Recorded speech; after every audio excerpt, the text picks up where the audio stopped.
Channel చేసిన online opinion పోల్లో 3 హత్యలు జరిగినా ఇంతవరకు హంతకులని కనిపెట్టలేకపోవడం మన పోలీసుల అసమర్థతకు నిదర్శనమని 90% మంది ప్రేక్షకులు నిరసన తెలియజేస్తున్నారు.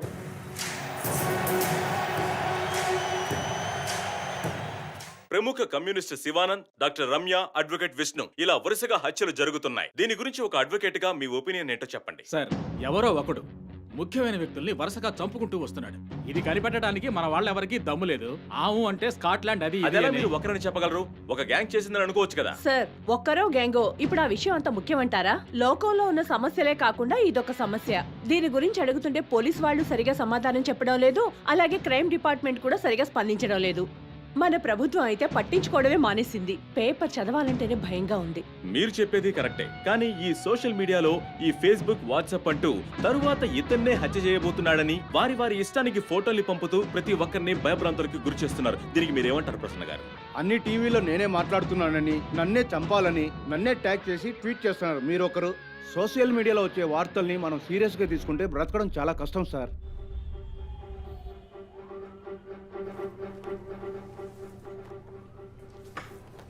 సో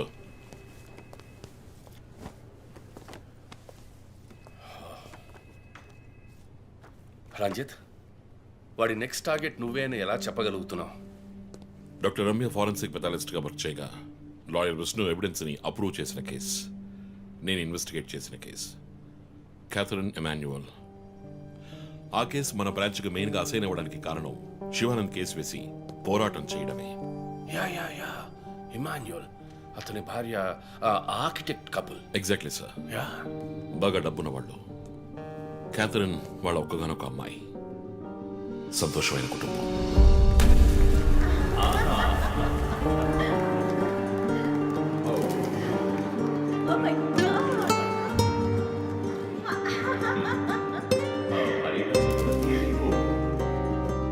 ఆ ఇంట్లో ఓ పనివాడు ఉండేవాడు, పేరు మరియదాసు. పనివాళ్ళ కాకుండా కుటుంబంలో ఒకడిగా కలిసిపోయాడు. వంట పని చేయడం, ఇంటి పని చేయడం, క్యాథరిన్ని స్కూల్కి డ్రాప్ చేయడం అన్ని వాడే చూసుకునేవాడు.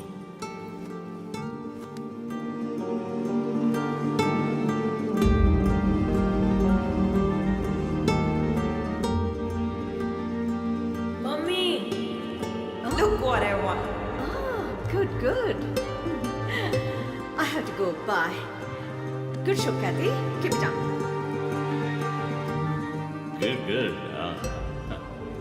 బాగా బిజీగా ఉన్న పేరెంట్స్ దగ్గర దక్కని ప్రేమ, అభిమానం క్యాథరిన్కి మరియదాస్ దగ్గర దక్కాయి.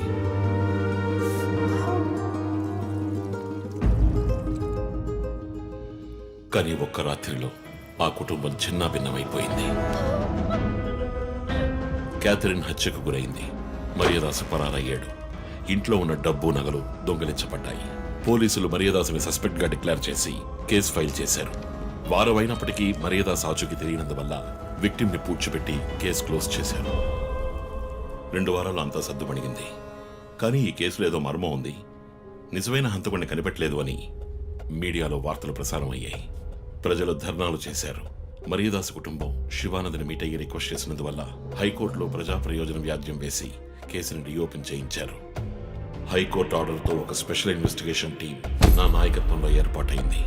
నేను క్యాథరిన్ బాడీని ఎగ్జ్యూమ్ చేసి రీపోస్ట్ మార్టంకి ఆర్డర్ చేశాను. కానీ కేసు సాల్వ్ చేయడానికి ముఖ్యమైన ఎవిడెన్స్ అయిన మర్డర్ వెపన్ మాకు దొరకలేదు. ఒకరోజు I got the breakthrough. Hello. How are you? Fine. తీసుకోండి. No thanks. Can I go? Yeah, sure.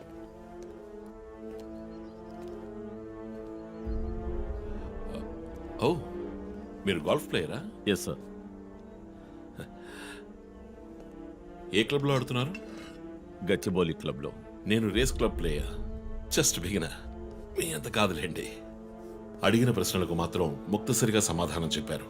కూతుర్ను పోగొట్టుకున్న దుఃఖంలో ఉన్నారని నేను పెద్దగా పట్టించుకోలేదు. అప్పుడే ఒక విషయం గమనించాను.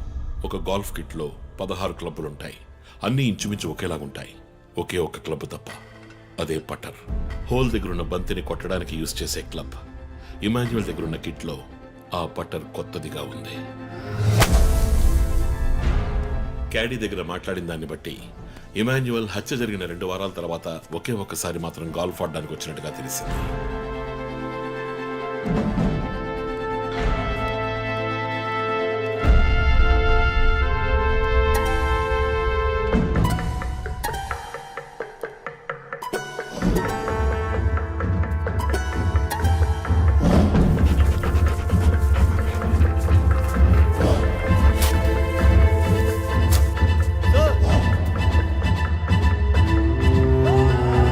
అనుమానం వచ్చిన చోట తవ్వగా దొరికిన గాల్ఫ్ పటర్ మేక్ ఫింగర్ ప్రింట్స్ బట్టి చూస్తే అది ఇమాన్యువల్ కి చెందిన మిస్సింగ్ పటర్ గా తేలింది. ఫోరెన్సిక్ ల్యాబ్ ఎగ్జామినేషన్ లో మేము వెతుకుతున్న మర్డర్ వెపన్ అదేనని నిర్ధారణ అయింది. డిఎన్ఏ రిపోర్ట్ లో 2 ముఖ్యమైన ఆధారాలు దొరికాయి. ఫస్ట్, క్రైమ్ స్పాట్ లో క్యాథరిన్ మాత్రమే కాదు, మరియదాసు రక్తం కూడా ఉంది. సెకండ్లీ, దొరికిన గాల్ఫ్ పటర్ మీద ఉన్న బ్లడ్ ట్రేసెస్ మరియదాసువి. సో మరియదాసు మిస్ కాలేదు, మర్డర్ చేయబడ్డాడని కనిపెట్టాను. పెథాలజీ రిపోర్ట్ ప్రకారం ఆ అమ్మాయి చనిపోవడానికి ముందు సెక్స్ లో పాల్గొన్నట్టుగా కన్ఫర్మ్ అయింది. స్పర్మ్ డిపాజిట్ లో ఉన్న డిఎన్ఏ మరియదాసు డిఎన్ఏతో మ్యాచ్ అయింది. కేసు సాల్వ్ చేసేసాం.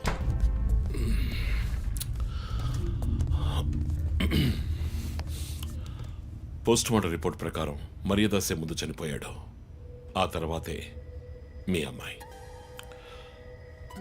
మీ ఇంటి సీసీటీవీ ఫుటేజ్ పరిశీలించి చూడగా అనుమానాస్పదంగా ఎవరూ లోపలికి రాలేదు. కానీ ముఖ్యంగా మరియదాసు డెడ్ బాడీ మీ ఫామ్ హౌస్ లో దొరికింది. పార్టీ క్యాన్సిల్ అయితే ముందే చెప్పకర్లా, బిగ్ వేస్ట్ ఆఫ్ టైం. ఛ!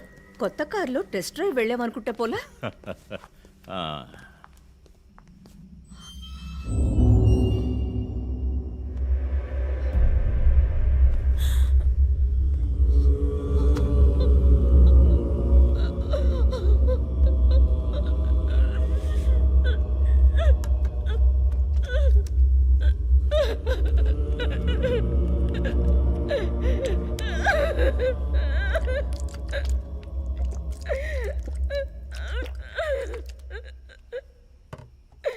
నన్ను క్షమించండమ్మా.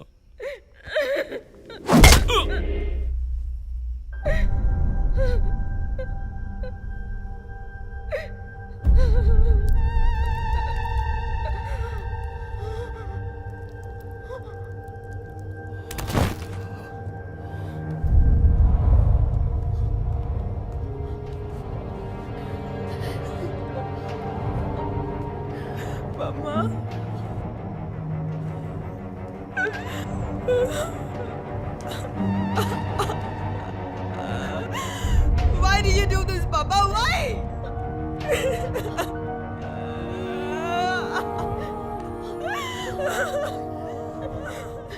నీకేం తక్కువ చేశాం కదా, నీకేమైనా పిచ్చి పట్టిందా? చూడు, నువ్వు చిన్నపిల్లవి, నీ మంచి కోసమే చెప్తున్నాను. అంతా మేము చూసుకుంటాం.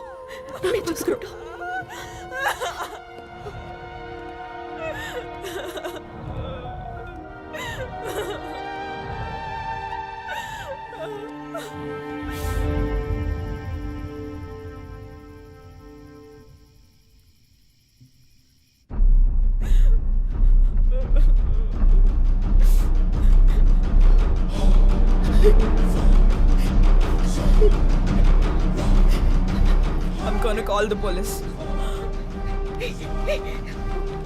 వద్దు. Mom, please leave me. వద్దు. Do something. Stop her. Kathy, Do పోలీసులు something. చెప్పొద్దు. Stop her. I told you to stop.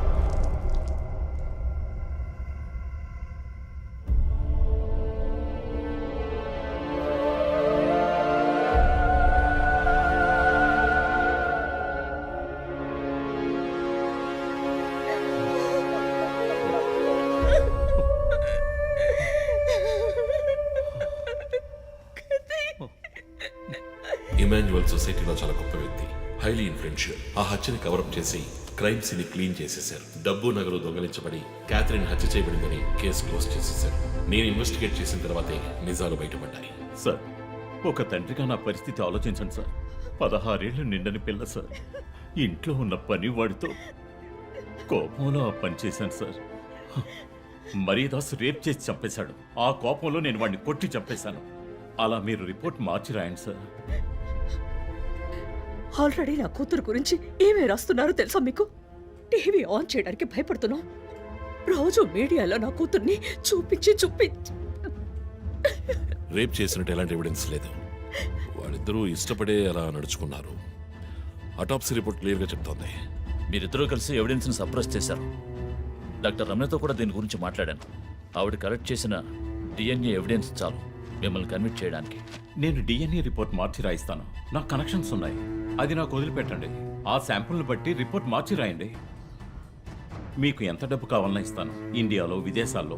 Just account number చెప్పండి. సార్, మేమిద్దరం సిటీలో లీడింగ్ ఆర్కిటెక్ట్స్. మా రెప్యుటేషన్ ఏం కావాలి? అవమానం sir. We have done right. Yeah, we're done. You have to face the consequences. నా దగ్గరే దాచిపెట్టారు కదా సార్.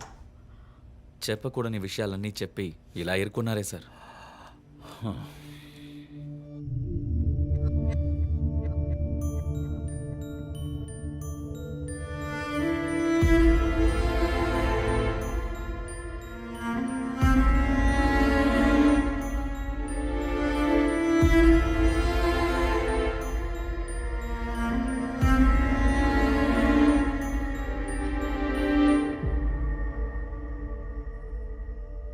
క్యాథరిన్ వయస్సు మనల్ని అర్థం చేసుకోలేదు.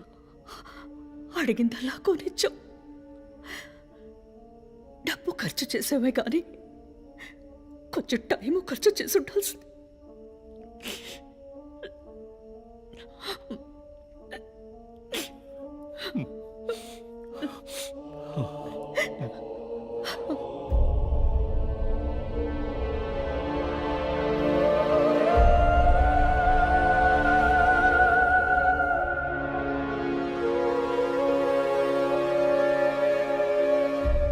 సో నీ థియరీ ఏంటి?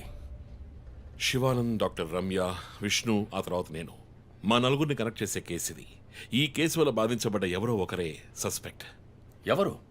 ఆ కుటుంబంలో అందరూ చచ్చిపోయారు కదా. రిలేటివ్స్. వాళ్ళ చావు వల్ల బాధించబడ్డ ఎవరైనా ఒకళ్ళు. వాళ్ళు చచ్చిపోయి 3 ఏళ్ళు అయింది. ఇన్నాళ్ళు లేనిది ఇప్పుడు ఎందుకు జరుగుతోంది? I'm not convinced. Sir, investigation చేస్తేనే కదా sir. Ranjit, I'm sorry, I have to do this. ఇక నుంచి ఈ కేసు నేను తీసుకుంటున్నాను. మీరిద్దరూ నాకు రిపోర్ట్ చేయండి. Sir please sir. నువ్వు పర్సనల్ గా ఇన్వాల్వ్ అయ్యావు. నీ జడ్జ్మెంట్ సరిగ్గా ఉండదు. నీకు పార్కిన్సన్స్ ఉందని నా దగ్గర దాచడమే తప్పు. ఆ రోజు ఏమైనా అయి ఉంటే? సార్, నేను ఇన్వెస్టిగేషన్ లో ఉండి తీరాలి సార్.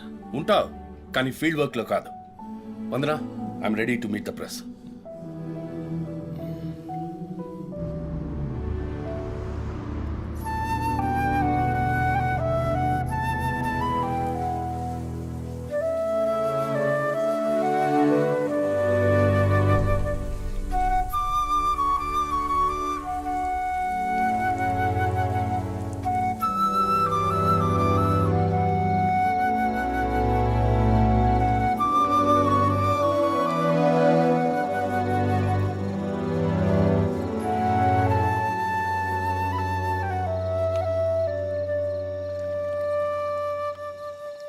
ఆయనయ్య పడుకోలేదా? ఆ సీరియల్ కిల్లర్ కేసు నిన్ను పడుకోనివ్వట్లేదా? నువ్వే ఇంకా పడుకోలేదు? నాకు ప్రాజెక్ట్ రిపోర్ట్స్ తల బద్దలవుతోంది. నీకో సీరియల్ కిల్లర్ ఉన్నట్టే నాకు ఆఫీస్లో సీరియల్ కిల్లర్ ఉన్నాడు. ఎన్నో ప్రాజెక్ట్స్, డెడ్ లైన్స్. నీకు అప్లై అయ్యే లాజిక్ నాకు అప్లై అవ్వాలి కదా. ఏమిటో లాజిక్? నిద్ర రాకపోతే 4 పెగ్గులు కొట్టే లాజిక్. అయితే మరి నువ్వు ఇంతవరకు మందు కొట్టిందే లేదా? అన్నయ్యతో కొట్టడానికి ఒక చిన్న permission. Okay, cheers for the Cheers, serial killers. ఇంకేంటి, ఆఫీస్ అది ఎలా ఉంది? ఫన్ అన్నయ్య. ఫ్రెండ్స్ చాలా మంది ఉన్నారా? ఫస్ట్ పెగ్లో క్యాషువల్ గా స్టార్ట్ చేసి 4th పెగ్లో లీనా గురించి అడుగుతారు. నన్ను వదిలేండి బాబు. సర్లే, అడగలే, దిగులు పడకు. సరే, మీ డిపార్ట్మెంట్లో నాలాంటి టెక్కీస్ ఎవరు లేరా? ఎందుకు లేరు? పోలీస్ అంటే ఓన్లీ కొట్లాటే అనుకున్నావా? ఇంటెలిజెన్స్ కూడా ఉందిరా. అయ్, కొత్తగా ఉంది. తర్వాత పోలీసులో ఉన్న కిక్కు వేరే ఏ జాబ్లోనూ లేదురా. ఆ పోలీస్ జాబ్ ఏదో నువ్వు చేసుకో, నాకు సెట్ అవ్వదు. నేను శాన్ ఫ్రాన్సిస్కోకి వెళ్ళి BMW కొనుక్కొని సెటిల్ అయిపోతాను. అది చాలు నాకు. ఇలా చూడరా, నేను తలుచుకుని ఉంటే ఏ దేశానికైనా వెళ్ళి సెటిల్ అయి ఉండొచ్చు. కానీ ఒక ఇన్సిడెంట్ నన్ను మార్చేసింది. ఒక సిన్సియర్ పోలీస్ ఆఫీసర్ ఒకరోజు బైకులు పెడుతున్నప్పుడు 4 రౌడీ వెధవలు ఆయన్ని కత్తితో నరికేశారు. నేను వెళ్ళి చూసేప్పటికీ రక్త పుణుకులో ఉన్నాడు. కళ్ళలో మాత్రం కొంచెం ప్రాణం ఉంది. నా చేతిని గట్టిగా పట్టుకొని నా కళ్ళలోకి సూటిగా చూశాడు. ప్రాణం పోయింది. అప్పుడు నువ్వు ఇంకా చిన్నపిల్లాడేవి. అర్థమైంది. మా నాన్నేగా. ఆ రోజు నేను ఒక పోలీస్ ఆఫీసర్ అవ్వాలని నిర్ణయించుకున్నాను. మా నాన్న ఎవరు చంపారో తెలియలేదురా. ఒక అన్సాల్వ్డ్ కేస్. ఆ తర్వాత లైఫ్లో ఏ కేసు తీసుకున్నా సాల్వ్ చేయకుండా వదలకూడదని డిసైడ్ అయ్యాను. చేసేస్తా, పట్టుకుంటా.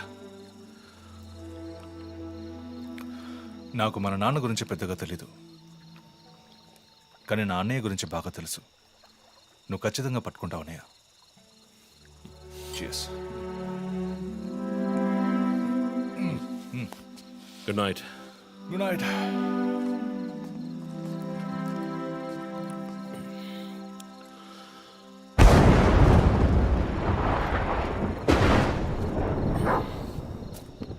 Okay,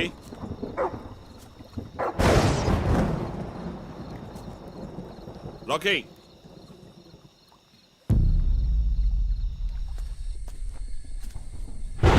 okay,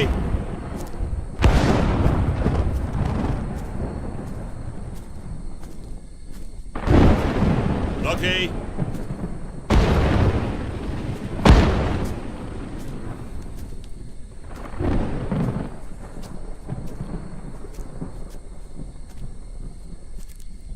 okay,